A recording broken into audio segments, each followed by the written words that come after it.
Hello, I'm John. We run Wild Alpaca Way, Many Bends, Manhead. We started our business in 2019. We started off with 2 alpacas and we have built that now to over 50. We do our walks 3 times a day. Winter is a lot quieter, summer is your busy season. We accommodate families, couples, groups, all walks of life.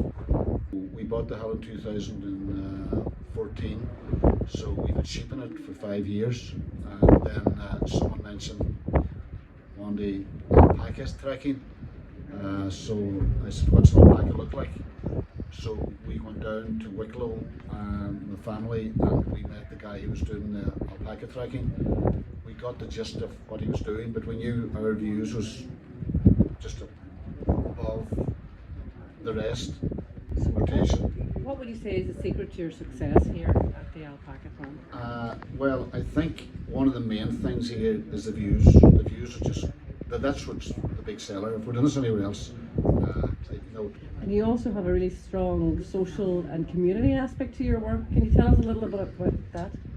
So from a social side, we would bring in eye care, young adults with special needs, and as we go forward, we're trying to accommodate it more every year. It's rewarding, and we also get adults on wheelchair friendly. So again, we're trying to get into that more. We are sort of eco-friendly because we use the rainwater for our toilet, and the alpacas, there's no fertilizer up here. It's all eco-friendly. My name's Shaun, and I've been working at the Wild Alpaca Way my whole life. My dad owns the business, so we've been here since I was 10 or 11. I've always been here every summer. The alpacas has been going since about 2019, so we're going about 6-7 years this year, sorry. And we go all summer long. We have over 40 alpacas in the farm. We have views of the whole way around Malmhead, all over the Atlantic. Yes. It's really just, it's an experience that you don't get many other places. Yeah, that is true. And do you know why, like, your family decided to, instead of doing traditional farming like cows or tilling, why they decided to do alpacas? Well, there's a few things very, very different with the alpacas to other animals. First of all, alpacas are very easy on land. They're they're not like cows where they could destroy the land and they can bring in the value of it. Yes.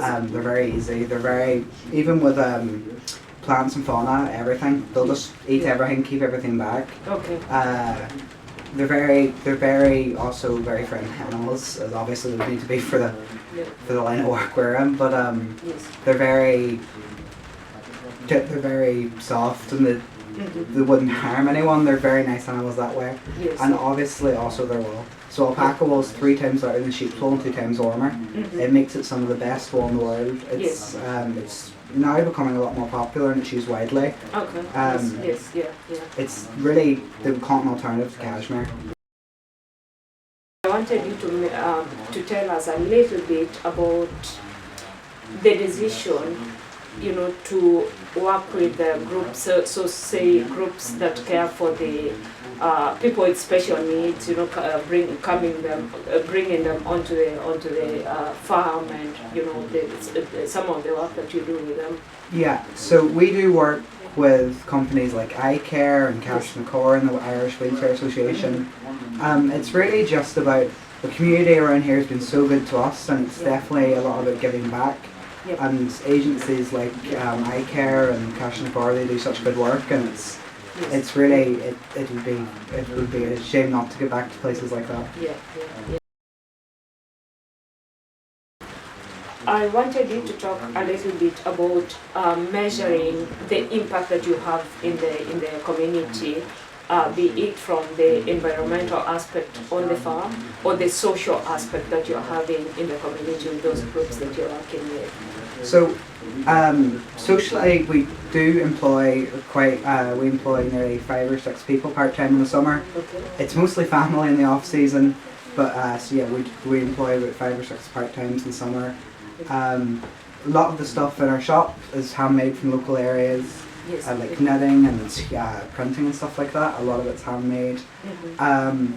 Environmentally, it's another big thing we do actually environmentally is even this shop is the support beams are all old telephone poles that have been recycled. A lot of our pens are made out of pallets that we bought second hand. Yes. Even the windows in here actually came from an old building site, so we try to repurpose a lot here, and it's especially the environmental side of it, and we try to keep it all low.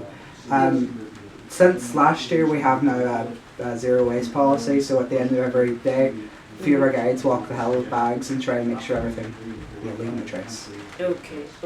And what has why have you decided to work that way? You know, like the reason I ask that, for some people, if you're running a self-funding venture, the focus is on profit. You know, that's for some people that's what they're looking at. But why is it important for you to take care of the environment, to take care of the community around you? Why are you working that way?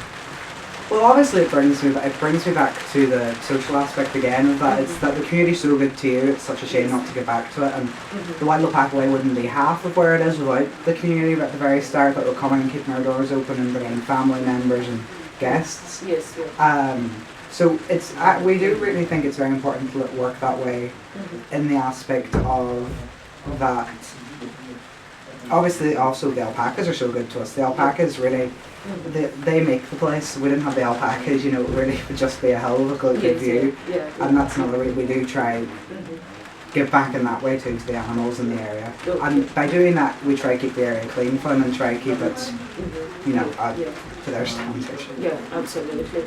Yes. And could you also please tell us about your use of technology, so digital technology in general, but also if you've started using AI tools, please talk to us about those as well. So yeah, as of this year and last year, technology-wise, last year we brought on a full-on booking system. We moved away from the old calendar and pen and paper, and now of this year we have one lady who's part-time doing our social media, and so social media at the moment has gone very AI focused with captions and making sure the right hashtags and posting at the right time, and of course emails and stuff like that too, a lot with it, trying to keep everything professional, and especially for a small business. Yes. And if you're chatting about bigger deals and stuff like that, it's great to have using AI to make everything look good and everything look professional. Yeah. So you see this as an area that is always evolving. That you know. I like even from chatting to other people in small businesses. I mean, AI's made such a change to it, and you know, it's just made everyone have a standard that wasn't there a few years ago. Yes. If you get what I mean by that. Yeah.